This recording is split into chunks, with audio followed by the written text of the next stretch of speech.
Eh bien bonjour, cette fois je voudrais m'entretenir au sujet d'un koan du recueil de la Passe sans porte qui s'intitule Beizong et le renard. C'est le cas numéro 2 de ce recueil de koan et je vais me servir pour en parler de l'ouvrage de Taikan Joji que voici. Qui s'intitule L'art du koan zen et qui a été édité chez Albin Michel. Taikan Joji, vous le connaissez peut-être, il s'agit du supérieur de la Falaise Verte, un centre zen de l'école Rinzai. Enfin, c'est un centre qu'il a créé. Et actuellement, Taikan Joji a pris entre guillemets sa retraite et son successeur s'appelle Taishin Somyo. Donc cet ouvrage a été écrit en 2001, enfin, c'est ainsi qu'il apparaît du moins dans l'édition Albin Michel. Et donc je vais me servir de cet ouvrage pour énoncer le cas en me servant de la traduction qui est donnée. Alors je ne sais pas si la traduction est de Taikan Joji, mais bon, il existe d'autres traductions françaises et on retrouve grosso modo les mêmes choses. Donc il n'y a rien d'inventé, il n'y a rien de particulier qui serait propre aux formulations de Taikan Joji. Alors voici le cas. Chaque fois que le maître Beizong donnait un sermon, un vieil homme s'asseyait avec les bonzes pour écouter et disparaissait également en même temps qu'eux à la fin du prêche. Un jour, toutefois, il resta et le maître le questionna. « Qui est cet homme debout en face de moi ?» Le vieil homme répliqua « Je ne suis pas un être humain. Autrefois, au temps du Bouddha Kasho, j'étais le supérieur de ce monastère. Un jour, un bonze me demanda « Est-ce qu'un être illuminé tombe aussi dans la chaîne des causes à effet ?» Je répliquai « Il ne le peut pas. » À cause de cette réponse, j'ai dû renaître en tant que renard 500 fois. Je viens vous implorer de me délivrer de ces renaissances en provoquant un changement de mon esprit grâce à vos paroles. Le vieil homme demanda à Beizong « Un être illuminé peut-il aussi tomber dans la chaîne des causes à effet ?» Le maître répondit « Il n'occulterait pas la cause et l'effet. » Le vieil homme fut immédiatement illuminé, s'inclina respectueusement et dit « Je suis maintenant délivré de la renaissance en tant que renard, et on trouvera mon corps de l'autre côté de cette montagne. J'ai une requête à vous faire. Ayez l'obligeance de suivre les règles lors de la mort d'un bonze. » Le maître fit frapper les claquoirs et proclamer par le supérieur qu'après le repas se dérouleraient les funérailles d'un bonze. La communauté s'inquiéta. Nous sommes tous en bonne santé, personne n'est malade dans la salle de méditation, que se passe-t-il? Après le repas, le maître guida la communauté près d'un rocher derrière la montagne et, avec un bâton, il tira un renard mort puis l'incinéra selon la règle.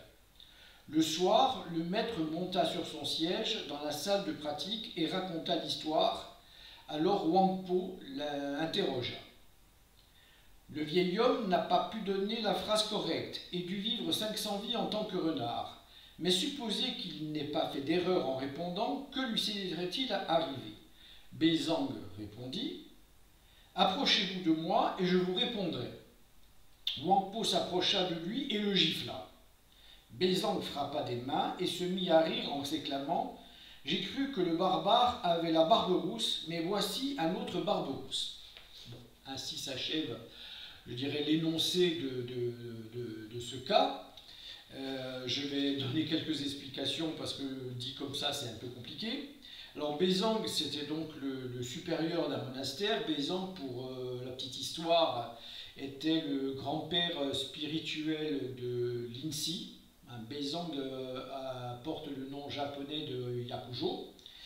Et donc, je dis grand-père spirituel parce que on le découvre dans le Koan. Beizang était aussi le maître de Wangpo, hein, celui qui le gifle, hein, je vais revenir dessus. Et donc Wangpo dont le nom japonais est Obaku, était le maître direct de Linsi, dont le nom japonais est Rinzai. Donc Beizang a donc donné, Taikan Joji parle de sermon. En fait, en japonais, on parle de teisho. Il s'agit d'enseignement, disons, à la communauté. Hein. Alors bon, c'est pas véritable. Joji emploie également le mot de prêche. Bon, c'est sa manière de traduire les choses. Mais enfin, bon, en tout cas, donc, il donna un enseignement collectif. Hein, un teisho, et il y avait un moine qui était toujours présent avec les autres moines, enfin, et un vieil homme, en fait, il n'est pas dit un moine, hein, il est bien précisé un vieil homme, donc on peut supposer qu'il n'est pas habillé, il n'est pas vêtu comme un moine, et donc il s'approche à la fin d'un teisho, et puis donc Beizang lui dit, mais qui est cet homme debout en face de moi? C'est souvent la manière dont les gens, les maîtres interrogent des personnes, hein, qui êtes-vous, hein, qui est là? Et donc le vieil homme il réplique que je ne suis pas un être humain. Il explique qu'il était auparavant le supérieur du même monastère où se trouve actuellement Beizang, donc c'était le monastère où Beizang est le supérieur actuellement. Donc à cette époque, et c'est donc à l'époque des faits qui remonte au Bouddha Kasho. Alors Kasho, il s'agit de Kashyapa, et Kashyapa c'est le premier patriarche du Zen, de l'école de la lignée indienne. Donc il est tout de suite après le Bouddha. Hein. On retrouve Kashyapa dans le Sutra du Lanka, avec cette histoire de la fleur que le Bouddha présenta à l'assemblée des auditeurs. Donc cet homme-là était le supérieur de ce monastère à l'époque de Mahakashyapa, et un de ces moines l'interroge et lui demande: est-ce qu'un être illuminé tombe aussi dans la chaîne des causes à effet? En gros, pour expliquer cela, c'est qu'il est admis dans l'enseignement du Bouddha qu'un éveillé est libéré des renaissances. Hein. Et donc, poser cette question, c'est être sûr, peut-être que le moine n'était pas certain qu'un être libéré puisse échapper à la causalité, et donc le supérieur répond non, il ne peut pas, il ne connaît plus la loi de cause à effet, ou pour autrement dit, non, il est libéré des renaissances. Mais cette réponse est considérée comme fausse, puisque, enfin en tous les cas elle n'est pas exacte, puisque à cause de cette réponse qu'il fit, il dut renaître 500 fois en renard. Alors c'est intéressant qu'il soit ici question de renard, parce que je rappelle que c'est le cas numéro 2 de la passe-parole en porte, et le cas numéro 1 c'est le fameux Mu de Joshu, le Mu de Joshu où il est question d'un chien cette fois. Et un chien, le moine demande à Joshu si le chien a la nature de Bouddha, et Joshu répond Mu qui est interprété comme un non, hein, et le moine demande pourquoi non, et Joshu parle à cause de son mauvais karma. Donc le chien n'a pas la nature de Bouddha à cause de son mauvais karma. Et là, le supérieur, en fait, il est revenu en tant que renard, et est-ce que le renard a la nature de Bouddha? Ça pourrait être aussi une question. Hein. Un chien ou un renard, ce sont des canidés. l'un et l'autre. Hein. Bon, enfin bon, ça c'est la petite parenthèse pour montrer que en fait le cas numéro 1 et le cas numéro 2 sont liés. Hein. Et donc oui, le supérieur, donc à cause de sa réponse non, il ne le peut pas, il est revenu en tant que renard. En revenant au mot de Joshu, si Joshu avait répondu oui, le chien a la nature de Bouddha, peut-être que Joshu serait devenu un chien. Bon, pourquoi pas, hein, pourquoi pas. Et donc, petite parenthèse, fermeture de parenthèse, pardon. Donc le moine, enfin cet homme, il doit en avoir assez de renaître en renard, apparemment, hein, puisqu'il vient implorer Bézang de le libérer par une parole qui serait, il dit la parole qui provoquerait un changement dans mon esprit. Et donc cet homme pose la question à Bézang qui était la même que celle que le moine lui avait posée du temps du Bouddha, hein, donc du temps de Mahakashyapa.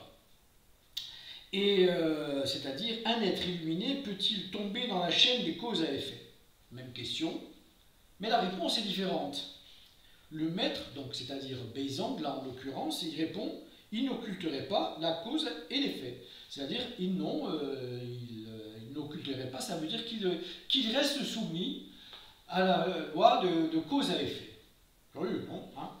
Et donc, parce que, pourquoi curieux? Parce que on pourrait dire, mais où est la libération si finalement un Bouddha doit renaître, doit revenir, enfin en tout cas pour renaître indéfiniment. Et donc, en disant il n'occulterait pas la loi de cause à effet, l'homme fut ainsi libéré et de son existence de renard, et il demande à Bézang de procéder à ses funérailles comme s'il avait été véritablement un moine, et effectivement, bon, il a été incinéré dans les règles. Hein. Et évidemment, quand Bézang explique à ses moines pourquoi il a incinéré le renard comme si c'était un bonze, et donc là il y a Wangpo, le fameux Wangpo, donc le maître qui deviendra ultérieurement le maître de Rinzai, lui demande le vieil homme n'a pu donner la phrase correcte et dû vivre 500 vies en tant que renard. Mais supposez qu'il n'ait pas fait d'erreur en répondant, que lui serait-il arrivé? Donc autrement dit, si vraiment il n'avait pas fait d'erreur, il n'a pas dit s'il avait répondu comme vous avez répondu. Ça c'est important de le préciser.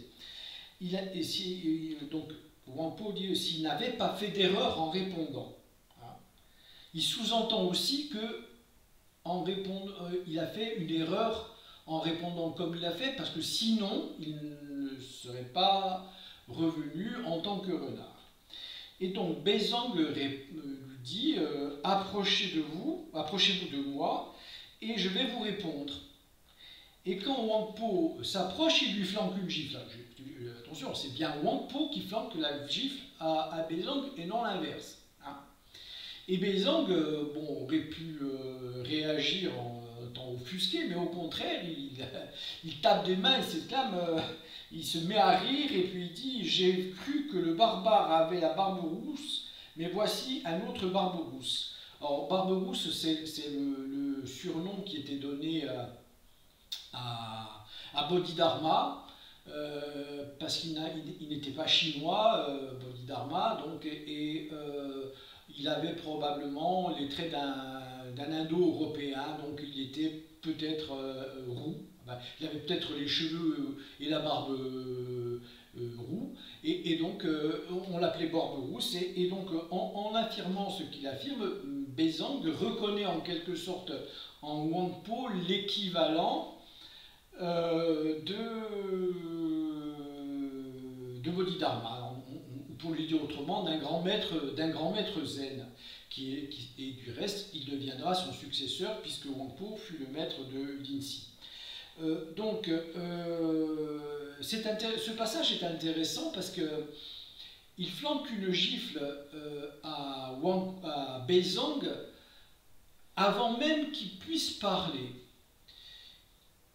Et pourquoi a-t-il fait ça? Pourquoi l'a-t-il giflé? C'est intéressant. Et pourquoi, à cause de cette gifle, Beizong considère qu'il a affaire à Bodhidharma, en fait. Hein. Eh bien, en fait, si on comprend bien le koan, Beizong empêche, en lui flanquant une gifle, empêche Wangpo, je reprends. Wangpo, en flanquant la gifle à Beizong, empêche celui-ci de dire un mot qui pourrait le faire renaître 500 fois en tant que renard. Vous comprenez? Si vous comprenez ça, vous allez comprendre le commentaire, plutôt le propos de Mumon qui suit le cas et que je vais vous lire à présent. Alors, propos de Mumon. Alors, je vais vous lire comme c'est écrit, donc ouvrez les guillemets. Il ne peut tomber dans la chaîne des causes à effet, fermez les guillemets. Il ne peut tomber dans la chaîne des causes à effet, c'est la réponse qu'avait fait le supérieur au moine, le supérieur du temps de Mahakashyapa. Et Mumon pose la question suivante: pour quelle raison dut-il renaître en tant que renard, alors que, évidemment, il avait fait une réponse a priori correcte? Ouvrez les guillemets. Il n'occulterait pas la cause et l'effet. Fermez les guillemets. Là, c'est la réponse que fit Beizong à l'homme.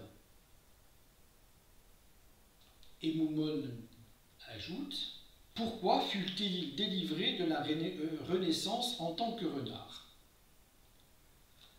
C'est intéressant parce que, alors que la réponse il ne peut tomber dans la chaîne de cause à effet a entraîné la renaissance qui est a priori correcte, puisqu'il est libéré, un éveillé libéré, il tombe dans le fait il doit renaître en tant que renard, et alors qu'il ne peut pas être libéré, puisqu'il n'occulterait pas la cause à effet, en fait il est libéré. C'est étonnant, non? Et Mumon ajoute: si votre œil est ouvert, vous verrez pourquoi Beizong prit plaisir à 500 réincarnations en tant que renard. Donc là, on apprend en fait que l'homme en question, qui était donc le supérieur du temps de Kashyapa, n'est autre que Beizong. En fait, Beizong est toujours le supérieur du monastère. Quelle que soit sa réponse, en tous les cas, la première bonne réponse était juste, mais il dut renaître en renard. La deuxième réponse n'était pas fausse, puisqu'elle a pu le délivrer. Mais pourtant, elle est en contradiction avec le fait qu'un éveillé est libéré. On retrouve un peu la même contradiction que dans le mou de Joshu, le chien a-t-il la nature de Bouddha? Non, alors que tous les êtres ont la nature de Bouddha. Et donc, Mumon ajoute: si votre œil est ouvert, alors bien entendu, il veut parler de l'œil de l'esprit, hein, bon, puisque c'est un koan qu'on appelle d'ouverture de l'œil de l'esprit, vous verrez pourquoi Beizong prit plaisir à ces 500 réincarnations en tant que renard. Alors, Ce qui est intéressant, c'est pourquoi le plaisir. A priori, si l'autre demande d'être libéré, c'est que bah, c'est pas terrible hein, de vivre en tant que renard. Mais on dit qu'il y prit plaisir. En fait, lorsque l'on parle de karma, on considère souvent que c'est une malédiction, puisque on revient dans le cycle des renaissances avec quelque chose de lourd à porter. Un karma, il y a des bons et des mauvais karmas, et là, on peut considérer qu'en tant que renard, ben c'était pas forcément un bon karma, comme le chien avait un mauvais karma dans le koan du mot de Joshu. Mais Bézang, Moumon dit qu'il a dû prendre plaisir.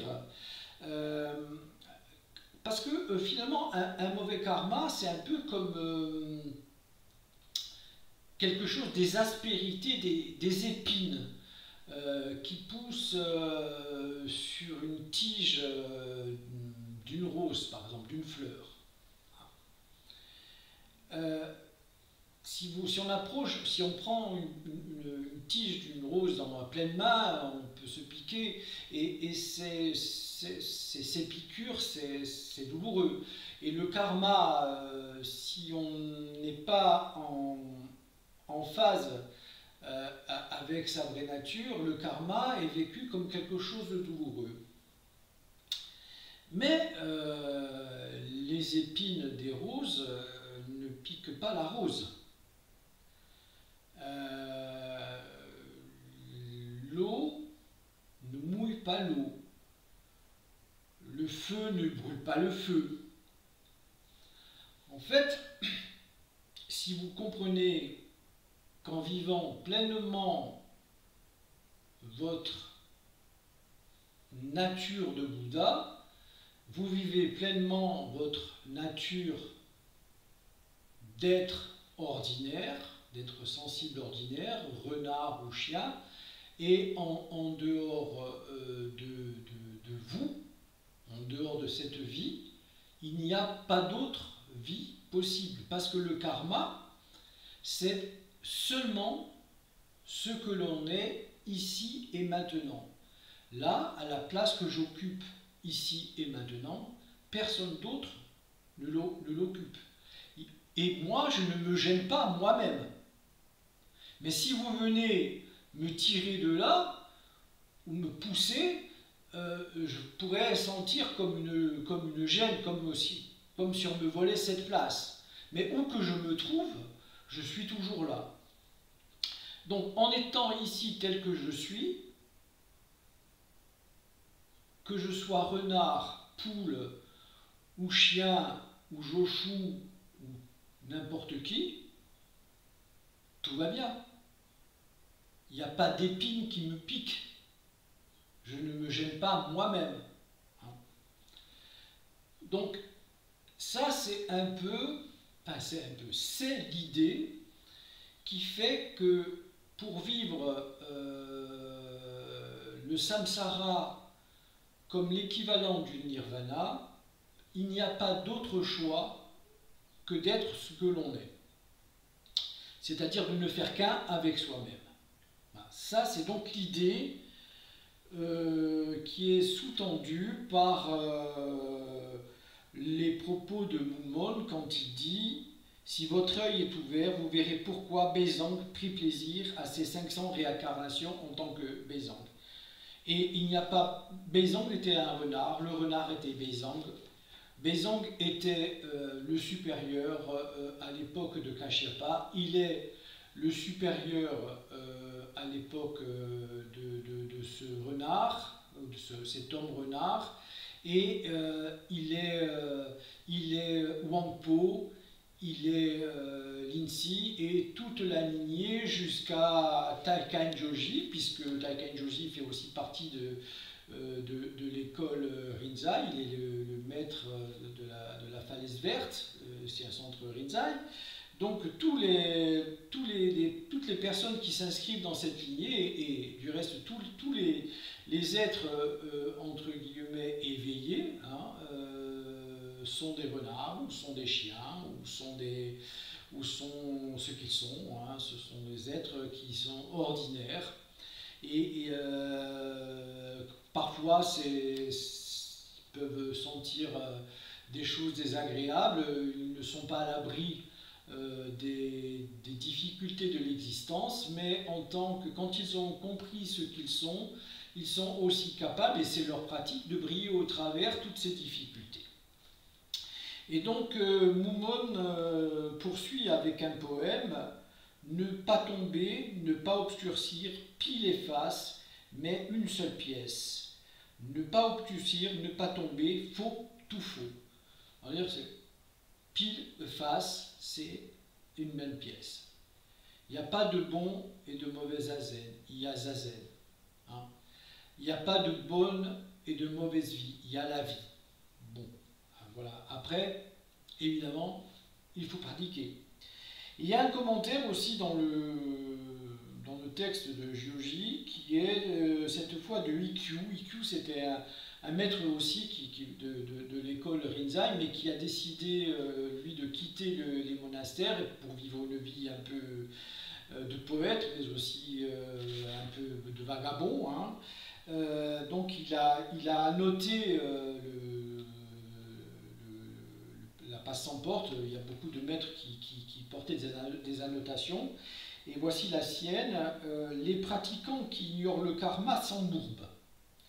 Les paroles de ce vieux maître zen valent 1000 pièces d'or. Ne faites pas le mal, faites le bien. Il fallait sûrement que les anciens soient ivres pour proférer ces mots. Ne faites pas le mal, faites le bien. Vous savez, ça c'est des injonctions, faites le bien et pas le mal, parce que évidemment, le karma, si vous faites des mauvaises actions, vous aurez un mauvais karma. Si vous faites des mauvaises actions, vous aurez un mauvais karma. Ou le contraire. Enfin, j'ai peut-être dit des choses qui vous paraîtront bizarres, mais enfin, peu importe, ce qui est dit est dit. Hein.